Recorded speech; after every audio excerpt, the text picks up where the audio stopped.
Hello viewers, I am Deepthi. Today I am going to discuss important dates and important historical events associated with these dates for ICSE Class 10 History paper. As I have told you in my solution of specimen paper video that it is very important for you to see history as a movie. For this you need to learn a few dates so that you can learn the causes and consequences of all the events related with your history paper. As you know, our history starts with First War of Independence. It means 1857. So our first important date is March 29, 1857. Resentment by Mangal Pandey at Barakpur. It means this is the immediate cause for this First War of Independence. Next is November 1, 1858. And here Queen Victoria's proclamation was read by Lord Canning. And who was Lord Canning? He is the first Viceroy of India. 1876, Queen Victoria assumed the title of Empress of India. 1877, the Grand Delhi Darbar was organized by Lord Lytton. 1878, Vernacular Press Act and Indian Arms Act were introduced. 1882, Vernacular Press Act was repealed by Lord Ripon. Repealed by Lord Ripon and applied by Lord Lytton. 1883, Ilbit Bill was prepared. 1883 again, first session of Indian National Conference, not Congress, conference was held at Kolkata. 1885, foundation of Indian National Congress. Where? In Mumbai. And who is the president? Womesh Chandra Banerjee was the president. Congress के total 4 sessions हैं जिनकी dates आपने याद रखनी है, president के name याद रखने हैं और प्लेस याद रखने कि कहां पर ये सेशन हेल्ड हुए थे. 1886 second session of INC Indian National Congress presided by Dadabhai Naoroji and the place is Kolkata. 1899 to 1905, this is the tenure of Lord Curzon.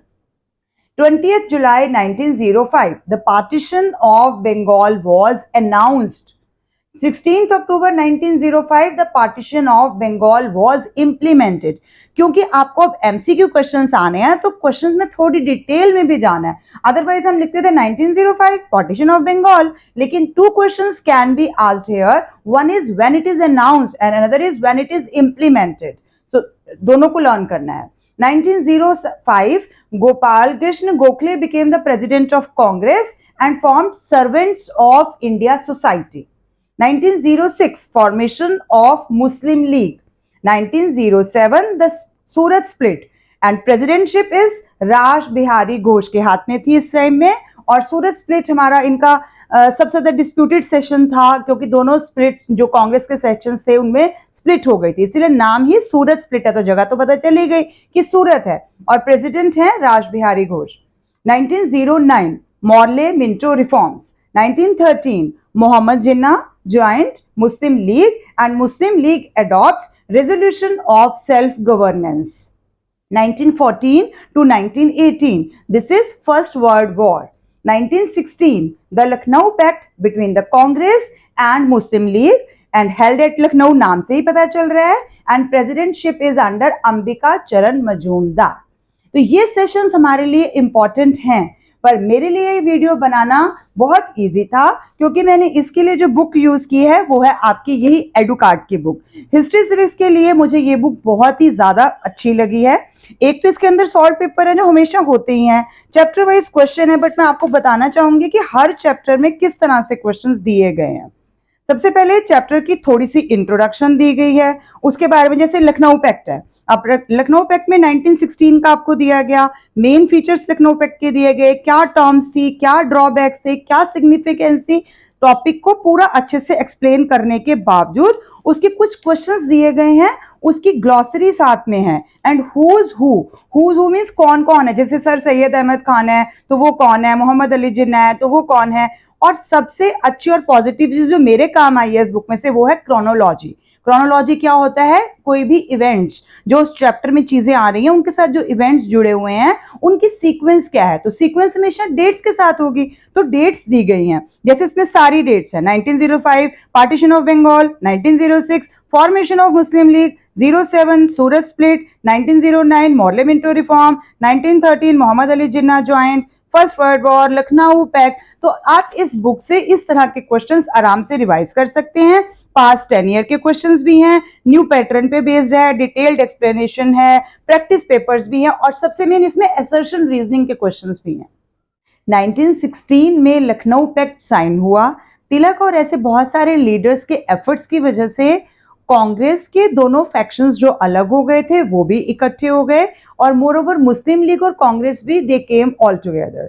तो बहुत मुश्किल से ये लखनऊ पैक्ट साइन हुआ और उसके बाद फिर थोड़े टाइम बाद फिर से ये सब स्टार्ट हो गया। तो स्प्लिट हुआ था 1907 में और लखनऊ पैक्ट साइन हुआ 1916 में और इसी बीच गांधी जी ने इंडिया में एंट्री ले ली और उसके बाद की सारी हिस्ट्री हमारी गांधी जी के नाम हो जाती है। तो 1915 में Mahatma Gandhi return to India. 1917 में चंपारण सत्याग्रह वाज ऑर्गेनाइज्ड। 1918 में Ahmedabad mill worker satyagraha and Kheda satyagraha were organised. हालांकि इन तीनों पे तो क्वेश्चंस नहीं आते हैं, बट गांधी जी की एक्टिव जो एंट्री थी पॉलिटिक्स में वो इसके बाद हुई है। 1919 में Rowlatt act was introduced and at the same time Khilafat committee was formed in Mumbai. तो 13 अप्रैल 1919 को जलियांवाला बाग में सेकर। तो अब आप तीनों डेट्स देखिए 1919। तो 1920 में गांधी जी ने एक्टिव पॉलिटिक्स में एंट्री कहां से ली? नॉन कॉपरेशन मूवमेंट स्टार्ट किया 1920 में। तो अब आपको अगर पता है कि 1920 में नॉन कॉपरेशन मूवमेंट स्टार्ट हो रहा है, उसके कॉजेज क्या हैं? उसके कॉजेज यही तीनों हैं। कौन से तीन? रॉलेट एक्ट इंट्रोड्यूस किया गया, खिलाफत कमेटी बनाई गई और जलियांवाला बाग में सेकर उन रॉन्ग्स के लिए कहा गया। तो ये तीनों उसी के कॉजेज हैं। तो कॉजेज हैं तभी तो मूवमेंट स्टार्ट हुआ, तो नॉन कॉपरेशन मूवमेंट। तो मैं यही बोल रही हूं आपको कि अगर आपको डेट्स याद हैं तो कॉजेज और कॉन्सिक्वेंसेज बहुत इजीली याद हो जाएंगे। तो 1920 में नॉन कॉपरेशन मूवमेंट स्टार्टेड।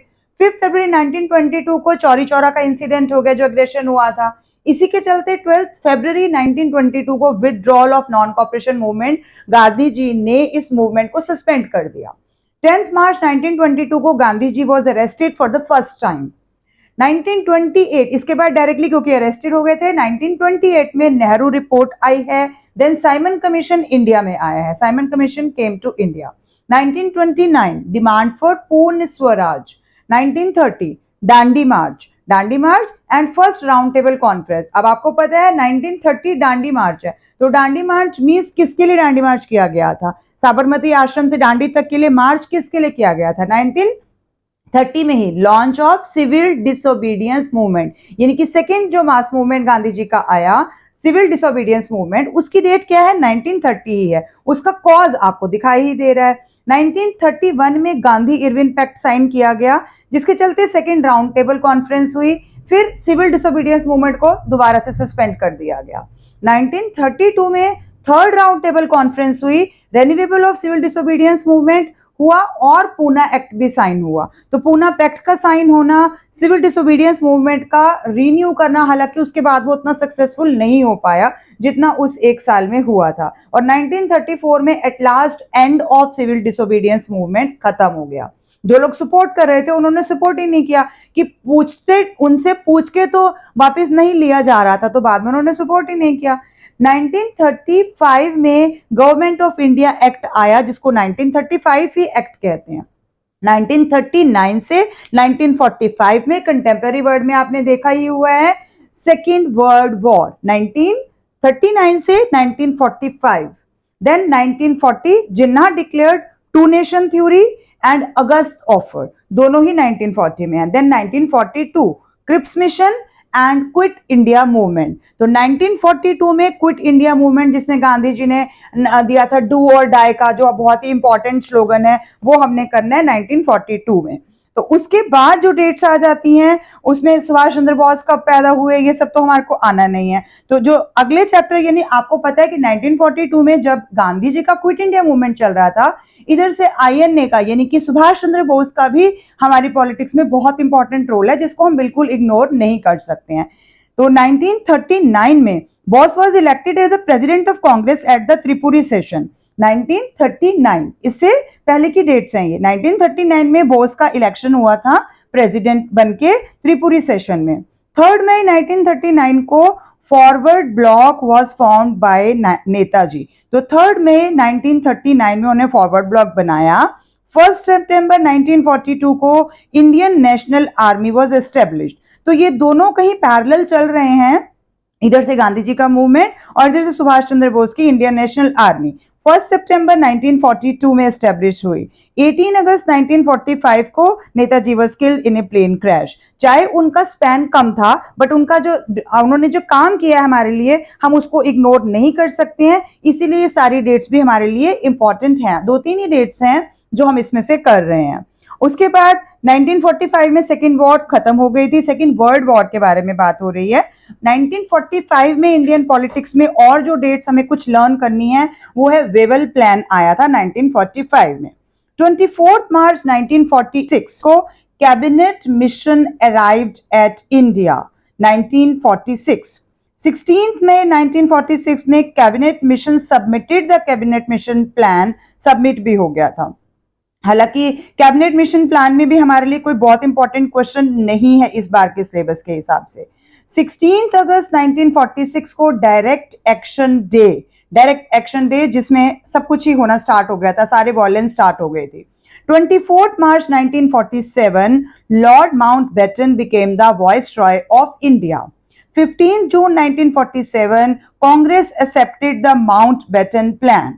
और फिर इसके बाद तो आपको पता ही है, माउंटबेटन प्लान के बाद 15 जून 1947 कांग्रेस के एक्सेप्ट करते ही 15 अगस्त 1947 में country was divided into 2 independent nations. It means India became independent and then 26 January 1950 new constitution was adopted and India became republic. It means हमें आजादी मिल गई थी, यानी हमारी इंडियन हिस्ट्री खत्म हो रही है। इसके बाद कॉन्टेम्प्ररी वर्ल्ड की कुछ इंपॉर्टेंट डेट्स हम वो भी करेंगे, जिसमें हमारी फर्स्ट वर्ल्ड वॉर आ जाती है और फर्स्ट वर्ल्ड वॉर से रिलेटेड कुछ डेट्स जो हमने जरूर लर्न करनी है। 1882 triple alliance included Germany, Austria Hungary and Italy was formed. Triple alliance कब बना था? 1882। Then 1907 triple entity comprising France, Russia and Britain was formed.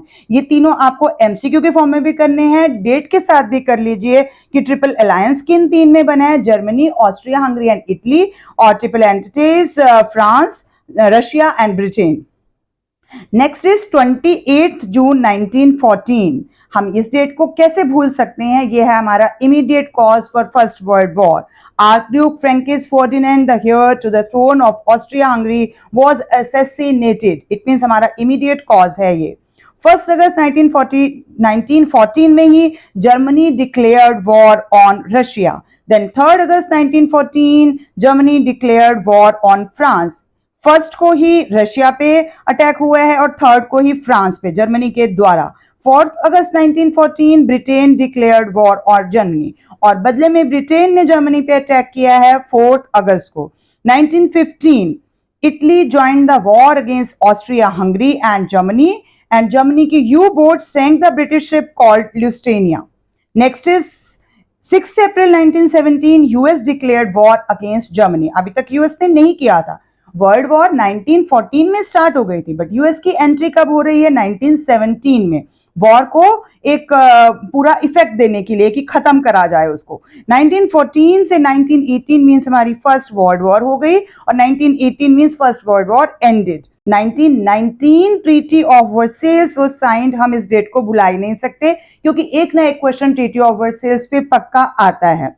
1920 formation of league of Nations बनाई गई थी, चाहे वो कितनी भी सक्सेसफुल हुई थी, बट वो बनी तो है, तो हमें उसके बारे में कुछ तो याद करना है, या फिर उसके कॉजेस क्या थे उसके फेलियर के, वो भी पेपर में बहुत बार आपसे पूछे ही जाते हैं।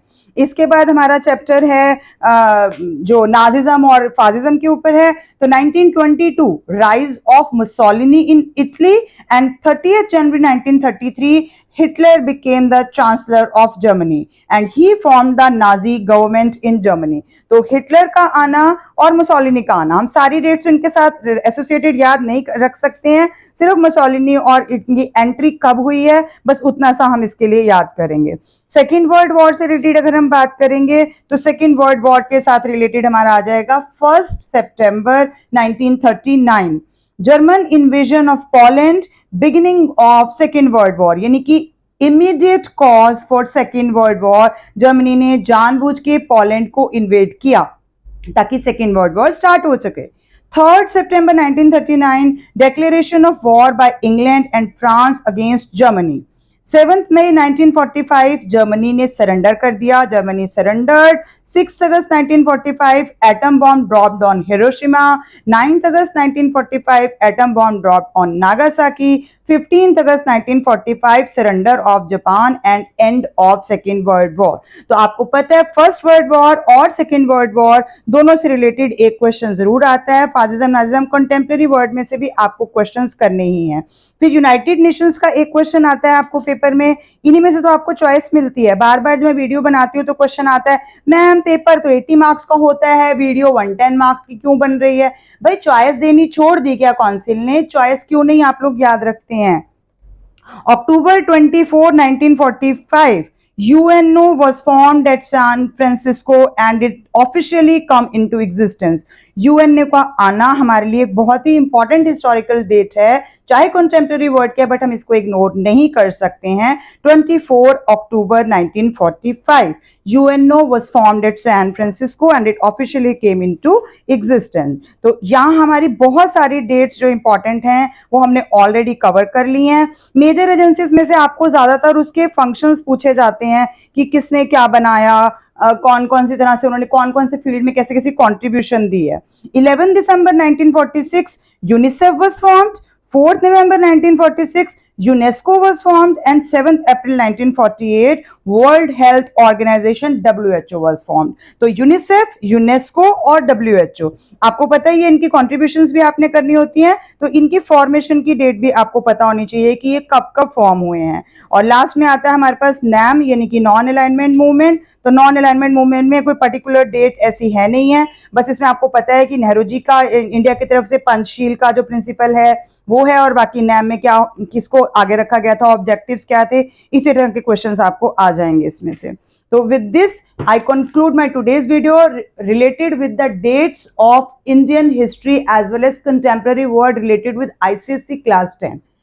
Hope I am able to make sure that all these dates are important, but आपको पता है सारी डेट्स तो पेपर में नहीं आ जाएंगी, बट उनको समझने के लिए हमें बाकी डेट्स को पढ़ना है. मुझे पता है कि मैंने कुछ डेट्स आपको इरेलेवेंट दी हैं, जैसे गांधी जी की एंट्री के बाद वाली डेट्स इंपॉर्टेंट नहीं है. एक्टिव पॉलिटिक्स में एंट्री 1919 से हुई है, तो पेपर में क्वेश्चन 1990 से रिलेटेड डेट से होगा. लेकिन उससे पहले वाले थोड़ा सा तो हम पढ़ने के लिए भी पढ़ सकते हैं. हर चीज सिर्फ एग्जाम के लिए तो नहीं पढ़नी हमने. Thank you for watching till the end. Keep watching, sharing and subscribe to my channel. Thank you.